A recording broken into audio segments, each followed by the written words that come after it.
looking back as far as you can at this stage, is there anything you think you might have done differently? Yeah, in some ways, I'm my own worst enemy. I think I should have asked for support and help earlier.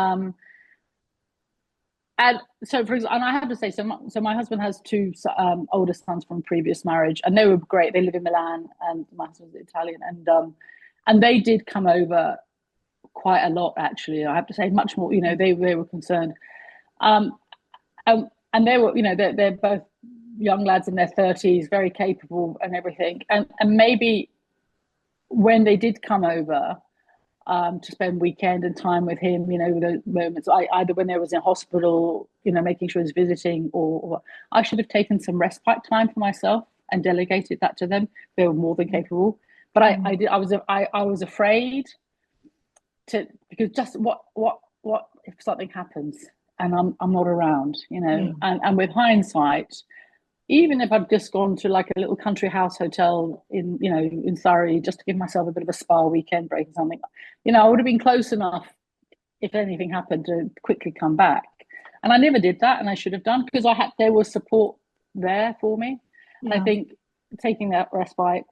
Um, I also think trying to keep up the facade of everything is normal is often, I think we all do, whether you're even a patient or a caregiver, because you feel like you're strong, you've got the world on your back, and I think accepting that life isn't normal, and it's not a sign of weakness, it's a sign of reality. And I think maybe that's something I would have done differently. And the other one I think is, well, two other points I would say is about protecting my own energy, which is what linked to my first point.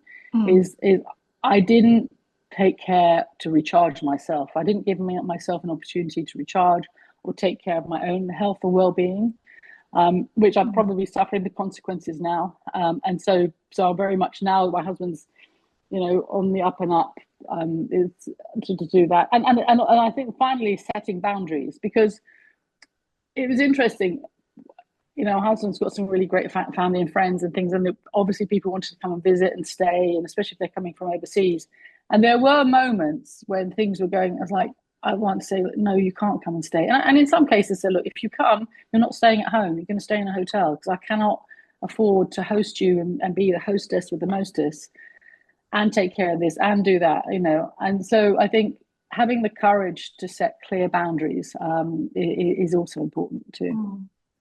All such important points, Veronica. You know, I think you know, we try in our coaching for carers to make sure those points get across. You know, self-care, Yeah, setting boundaries. You know, preserving your own energy. You know, looking after yourself and saying no when you need to say no. And I think the other thing is it is kind of being human. You know, we're often afraid to admit that we're having a really tough time. yeah, yeah, absolutely. And my people who know me is my sort of USP is, you know, Veronica, very strong, reliable. You know, if you got any issues, everybody would come to me with their problems. I've always been seen as a problem solver, you know, carrying the weight of the world and being very strong and resilient.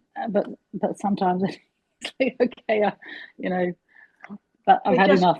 we're Yeah, just people, you know. yeah, you know.